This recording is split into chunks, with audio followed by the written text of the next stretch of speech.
going back into your career, how did you decide to go into television rather than feature films? Like, what is the draw for one or the over the other? I'd only want to go into feature film if the only reason I want to go into feature film is to say that I did a feature film. You did one feature film. What was that? You did one feature, Doogal. Oh, Dougal. Oh boy. You want to talk about that? I will. Yeah, Dougal. Behind the scenes of that. By the way, I want to first of all apologize for Dougal. Yeah. Well, it's on your Does it deserve to be on your IMDb? Because we've talked about this before. Well, the way Dougal worked. Yeah. Okay. Now here's no. First of all, I had nothing to do with the original Inception of Dougal. Yeah. Dougal was brought to me by Harvey Weinstein. That's Yikes. right. Yikes. Exactly. This was 2004, 2005. Yeah. So this is a long time ago. Yes. Way before. Whatever's been happening. This is a family-friendly podcast, right. everybody. We're just going to say HW. Yes. HW came to me. Yeah, sure. Let's do that. Exactly. That's great. And he sent me a videotape. There was a movie in England called The Magic Roundabout. It was based on a kid's show called The Magic Roundabout, like a Sesame Street kind of show. Oh, okay. And they made an animated movie out of it. And so The Magic Roundabout was a finished, done, in the can animated movie. Harvey Weinstein bought it. HW bought it. Sent it to me. Okay. And I had a meeting with him in Beverly Hills. Ooh, fancy Beverly Hills. Ooh. Had a meeting with him and my agent. We're in the room. And he says, and he talks kind of like this. He's like, okay, Butch. I'm like, yep. So he talks like this, kind of like Harvey Fierstein. Harvey Weinstein. Oh, yeah. Harvey Fierstein. Yeah. So he kind of talks the same way. But Harvey Weinstein, he's like, look, okay, so I want you to remake this movie for me. And I went, great. Can I edit it? No. I go, okay. And he goes, I go, can I rewrite it? He goes, no. And I went, well, how am I supposed to fix it? Yeah. And so he's staring at me, right? Now, here's a challenge for everybody out there. You're sitting across from this massively successful producer back then, and you have a chance to really do something big. My next answer makes or breaks this meeting. Yeah. So I'm like, did you ever see and then it just occurred to me, did you ever see The Princess Bride? He goes, I love The Princess Bride. In the movie The Princess Bride, you have Peter Falk, who plays a grandfather, and he comes in and he's telling a story to his young grandson, played by Fred Savage, right? Yeah. And he tells him basically the story of The Princess Bride. And so I'm like, okay, what if we did this? We don't touch the movie, but we shoot some live action footage of a grandpa and a grandson or a granddaughter. Grandpa's telling the granddaughter a story. And we can cut back and forth from the movie to the grandfather, and I can control that dialogue and maybe make the movie better. Because the movie was really boring. Good idea, right? Yeah. He goes, I love that idea. You shoot the live action, you direct it, that's what we'll do. Wow. You're hired, right? I'm like, great. Wow. Oh, gosh, I closed a big movie deal, right? So now he goes, but while you're doing it, now the movie Magic Roundabout was from England. Okay. So all the characters talk like this, and they would say English. They said a lot of English phrases. They were talking like "Bob's your uncle," "Pip pip cheerio," all that sort of thing, right? Yeah, very stereotypical. Yeah, very all English stuff, right? Yeah. It's like kibbles and bits, all that sort of thing. So I'm like, he goes, I want you to take all the English phraseology and turn it into American phraseology because we're going to revoice the whole movie with American actors. So I'm like, okay.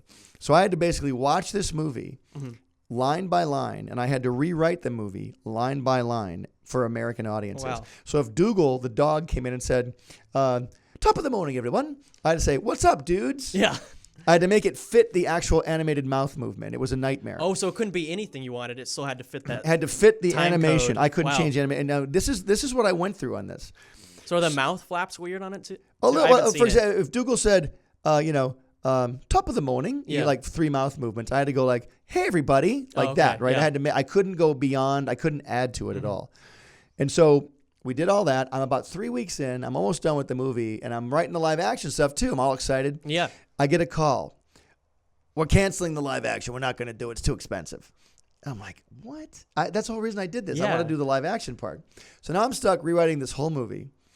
And so I rewrite the whole thing for an American audience. I add a couple little jokes in here and there, trying to make it better. I mean, I'm really writing in a straitjacket. Yeah. Nobody knows that I did this, but I'm like doing this. And so I write this movie, and now I've got to ADR the movie. The ADR means I've got to re-record the dialogue with I've got to re-record the dialogue with actors now. I've got to bring actual American actors in and watch the movie, and they've got to voice their dialogue to the movie. Yeah. There were big actors in it, right? Like, we had Whoopi Goldberg. Jimmy Fallon?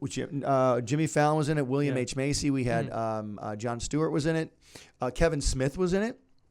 a bunch of people. And I got to direct most of these people. Oh, cool. Yeah, it was pretty cool. And so I got to meet Whoopi Goldberg, really nice, Yeah. really great lady. We got to meet her.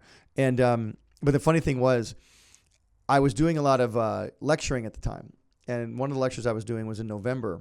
And I had to go to my father's college in Michigan. My dad was teaching at a college.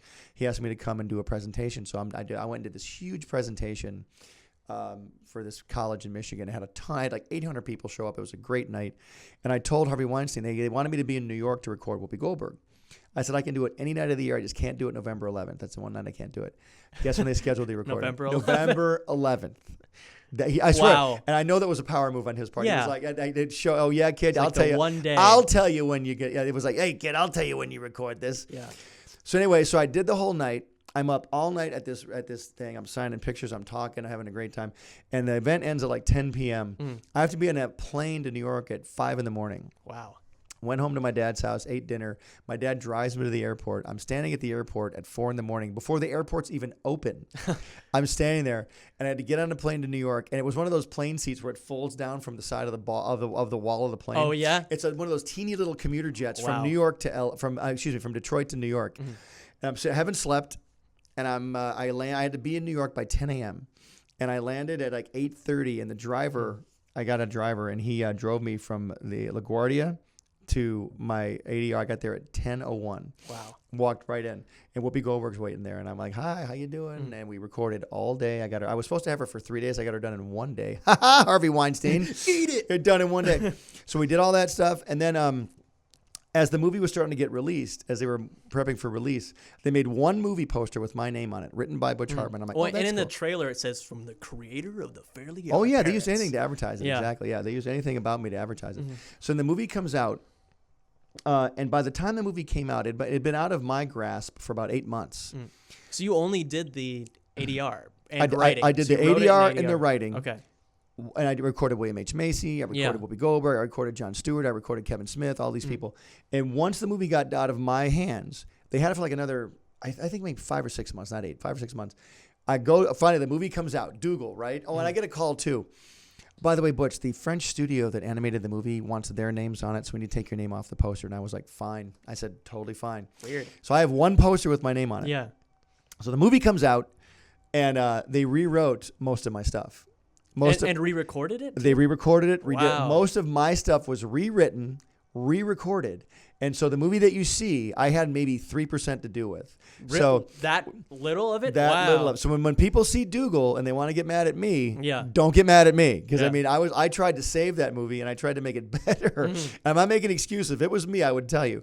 Honestly, it was taken out of my grasp, and Harvey Weinstein kind of ruined the parts. But it was an impossible task. Taking a movie that was already done, having to rewrite it for an American audience, not being able to edit it or change it in any way, coming up with a solution to fix it, that being taken away. Wow. And then having them rewrite the whole thing on top of it. That was where. So you saw it in the theater like opening week, and you're saw like, it oh, opening here's weekend. my movie, the Here's one that my I wrote. movie, and it was done. They added all these stupid fart jokes in there, and it was just so bad. Wow. And I'm not trying to badmouth the movie, but I am badmouthing it because it was bad. So Did you call anybody afterwards? Like, what happened? Like, no, I how'd you didn't find call. out? I didn't call. It wasn't a great experience, and I just Yeah. kind of moved away because I was still in my realm of doing Fairly OddParents and Danny Phantom. I was really enjoying what I was doing. So I Yeah. said, well, you know what? That was a good experience. Off we go. That was my one feature film experience. Yeah. Which is So why that ruined it for years to come. Right, but anyway, I always vowed if I ever do a feature film, I will write it myself. Yes. From start, and from the start, and every movie I've ever sold has been my writing.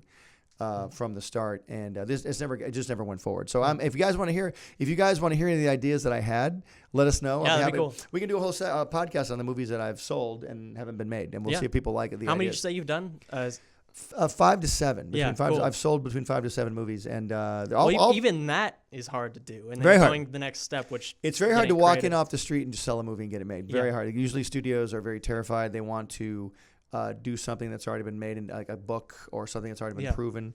And that's another trick I want to tell people. Another thing we want to talk about is selling something is very, very tricky. And don't get afraid of it. Don't be afraid. You got to keep doing it. It's almost like working out. You got to keep lifting those weights before you get stronger. You got to keep trying. And you might just sell something. You might just get in there and sell something. So don't be afraid of it.